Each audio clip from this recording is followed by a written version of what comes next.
beginning of the Spice Girls, I needed family. You know, my dad had just died and I wanted them to be that. Sometimes friends do that for us. And then we grow in different directions. Geri, welcome to Rain! We're going to talk all about finding your power, and that is a very crucial thing because you have just released Rosie Frost and the Falcon Queen, which is all about your power. The book is amazing. I absolutely loved it. And one of the things I loved about it was at the heart of this book, you have 4 very distinct rules. For me and for so many people, you have been a rule breaker in so many ways, and you've always gone out in whatever facet of your career you're in, at whatever point you have been at, you've always built your own rules and lived by your own rules. Has that been something that's kind of been a guiding light to you, to set your own rules and get out there and make your own rules? Do you know what? Every day there's a different challenge. I've never got it sussed. I'm making mistakes the whole time. And we're always, you know, we're all together trying to find the right way, the right path. You know, and sometimes I'm like, should I do this? Shall I do that? What is right? You've just reminded me it's being yourself, being true, and really tuning into that. And it's so easy, isn't it? You know, we're flooded with information, with what everybody else is up to. But can I have the courage to go, do you know what? I don't know why. It might not make sense, but I'm going to just stay with this. I'm going to stay with this path. Sometimes it might not go right straight away, but sometimes the reward is so wonderful when you stay true to yourself, and it goes really well. Yeah, it goes really, really well. That's the ultimate payoff, isn't it? That's so good when that you've had the courage with a little bit of support, you've never given up, and you've done it your way. That's a beautiful thing. And I tell you what's horrible is when you haven't listened to yourself and you've listened to somebody else and it goes wrong. So you've got 2 things to face. Oh my God, I've not only has it gone wrong, I didn't listen to myself and I knew what the right way was. Then you sort of like, that's happened to me. I'm like, oh. When's been the time that you haven't followed your inner voice? Okay, one of my solo albums just come to me, right? There's a real lesson. It was a solo album number 2, which was called Scream If You Want to Go Faster. Had it. Stunning album. Thank you very much. Yeah. Thank you very much. Right, okay. There was a moment, and we can all make decisions when we're tired or feeling a bit wobbly. It happens, right? And I'd had this huge hit, It's Raining Men, and I was very grateful for that. And then I was like, what do I release next? The record company guy, it was just some guy in a suit. He went, I think you should release Scream If You Want to Go Faster, right? I was like, okay. I was thinking, is that right? Is it right? And he went, and I was sort of wobbling about it. And he went, oh, it's the name of the album. Go with it. And I went, I was a bit tired. I went, oh, okay then. And actually, hindsight, if I look back, and it did okay. It didn't embarrass itself, but it didn't go right to the top. I probably could have picked something that was, I think would have done better. Well, that's a good lesson in life, isn't yeah, it? It's a reminder. It's such an important reminder. And that also comes back to like finding your power, which is what this book is all about. Yes. When do you think you've dug the deepest to find your power? God, there's always moments. I mean, I'm with this book. Okay, so I've always loved writing. I've always loved it. I studied English literature before music, and I studied theatre. And there's moments where, you know, you're terrified to go for what you want, to think, can I do this? And with Rosie Frost, this is testimony to living those rules out about never giving up. And I had to, you know, and I got rejection, a little bit of like kickback at the beginning. It wasn't quite right, but I kept on going. There was something inside me. I was doing that rule number 3. I'm not doing it just for me. I'm doing it for everyone else out there, that they're going to find something. They're going to find some power. If you ever feel bullied by people at work or at school or your partner, you'll find that power within this story. And there was a couple of moments where I had to go, why am I doing this? For me, that was a defining moment, you know, where there was a little bit of, and I had to redo it. I had to rewrite the whole thing in the present tense. And it was like, oh God, it was... And you could have easily given up at that point. I could have easily given up. And there's times where I thought, why am I doing this? And it's that reminder that, you know, I love writing and I love all, you know, what comes with it. But actually, it's not just about me. You know, be useful. And you're doing it for a greater purpose. Come on. But there's so many themes in that book that are definitely doing it for great purpose. I felt like if I read this is a book for everyone. Yeah. First of all, just so everyone knows that. It's not just a children's book, it's not just a young adult's book, it is a book for everyone. Because even when I was reading it, there were so many points of it when I thought back to, especially around the elements of bullying, for instance. Yeah. We've all experienced bullying. I have. What have your experience of bullying been like? There's different moments in my life. Yeah. Okay. But there's moments where you just feel to find your voice, it's horrible. You know, you go home feeling less than, and it can really, what it does, I think, bullying is it's almost like starts chipping away at your self-worth. Yes, 100%. You start questioning yourself, and I found that you can start making yourself smaller than not allowing yourself to be, you know, your true self. But what I will find is that no matter what anybody else is doing, if one has just one ally, if you feel heard, if someone's going, I saw that person being mean, then you suddenly go, okay, I'm not alone here. Because otherwise it's two things that's happening. One is that you feel threatened or your own self-worth is being questioned. But if no one else is recognizing it, it's really lonely. It's really lonely and corrosive to you. So what did you have?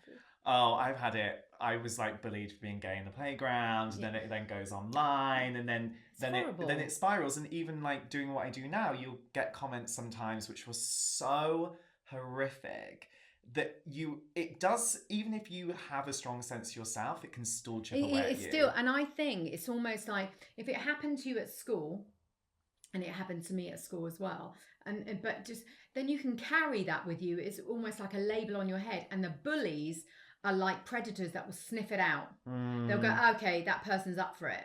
That person's up for it to be bullied.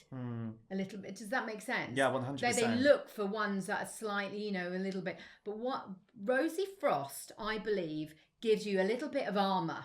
And a little bit of armour. Self-worth is your armour. And any bully out there will suddenly go, okay, I'm not going to go there with this one. Yeah. You know, and that means we don't have to be aggressive or defensive, but it just means that I'm not going to participate with that behaviour. We've all felt lonely at different times in our life. What was that like for you to explore? And did you delve into some sort of moments that you've maybe felt lonely to bring that to the page?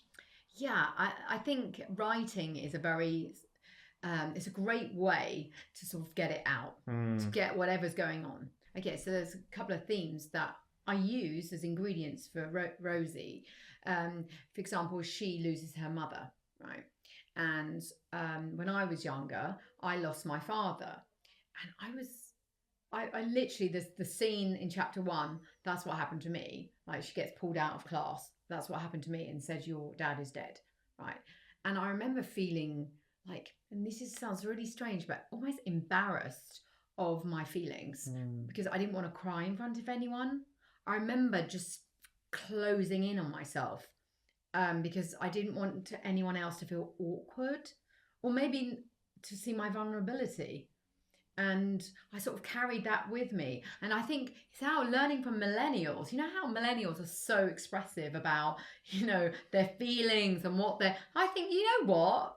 The pendulums needed to swing in that direction before we tick in the middle. Yeah. You know, that liberates. By me sharing, hopefully, you know, you can share too. And then the loneliness dissipates. I think so. That's what's so powerful about sharing, isn't it? And we don't do it enough in our society as well. Because I think if we shared more, then the shame would go, especially around things like grief, where you can't sometimes find the words to be able to talk about it or know how to talk about it. The only way to be able to understand that and get that vocabulary is by actually talking to people about it and trying to work out how you feel. Yeah, through other people's stories, absolutely. But I think it's also generational because, you know, if we look at our parents and generations before that, they really didn't. And so it's sort of each generation become a little bit more confident to use that language to say it's okay. It's actually quite It's okay to cry. I mean, in Rosie, some of the characters, okay, so Charlie, right? He's gorgeous. I don't know who's your favourite, but he's gorgeous and kind. You want him as on your side, right? He's just like a regular kid blokey bloke, right? Yeah. But he cries in it. He does just gently cries, and it doesn't make him strong. It just actually vulnerability is your superpower. It's okay. Yeah. I And think we it's all really need to healthy. realise that. Yeah, it's healthy. Because this book is all about finding your power, and we've already talked a bit about finding self-worth and trying to look after and nurture your self-worth. When do you think you really found your power and your self-worth? I think it comes and goes. Yeah. It depends. It depends what day you catch me on. You know, I certainly haven't got all the answers. I'm still learning and growing, because what happens is you go to different chapters in your life and different challenges. And I think when we're younger, we have there's a bit of teenage bravado that you can sort of fake it a little bit. Yeah. You know, it's almost like a Batman suit. Like, yeah, I'll put on some lipstick and a good cleavage and off I go. Do you know what I mean? And then, yeah. That is so iconic, by the way. Love that. But then I think in the late 20s, your bravado starts to run out, especially in the 30s. For me, this was my experience. You know, for anyone in their 30s, I found it the most challenging time, because I was looking at the world around me, you know, and everyone else is ticking boxes. And I was a little bit behind on, you know, finding love or, you know, getting it, you know, that whole life plan that we're meant, society is showing us. I was thinking, I haven't got quite that together, and I haven't got that sort of ingenue young something going on anymore. I think 30s was quite tricky, and I would say it started to move in a much more, I would say, grounded direction when I was in my 40s, if I'm really honest, because that teenage bravado, which gets lost in the 30s, comes back in the 40s through life experience. You're like, do you know what? How important is it? Yeah. You start a bit of perspective. So, you know, and I say to, you know, my younger brothers and sisters that are out there in the world that, you know, there's always something new and different to come. You know, growing older is okay. You know, it's how we do it. Yeah. And doing it, believing in yourself at the same time is such a powerful thing to do, isn't it? And we remind each other. You know, I look at certain pictures of myself at different times. I go, do you know what? That's when you go. Remind me, you were okay then, and then learn from that bit. Yeah. Okay, go with that feeling again. We're all a rich tapestry of our experiences 100%. at the end of the day. Yeah, and it's never going to be 100% right or perfect. That's the human condition. Certainly not perfect. Well, one of the things I also love about the book and love about that you've always stood for in your career is the idea of friendship. Yeah. And I think we all find ourselves in different relationships with friendships at different times, and we can find it easier or harder to make friends. Yeah. This book is an example of that. When do you think you've found it easier to make friends as you've got to know yourself as you're older? That's so interesting. That is so interesting. I think we have friends in different periods of our life that meeting, you know, is meeting our needs. It's almost transactional. Okay, for example, you know, the beginning of the Spice Girls, that was almost like I needed family. You know, my dad had just died and I wanted them to be that. Sometimes friends do that for us. And then we grow in different directions, and, you know, and you find, you know, different friends in different areas of life and still be open to that. And certain ones stay with you, and certain ones you just go, that was a chapter, for example. And what I like now is never being too old to make a new friend.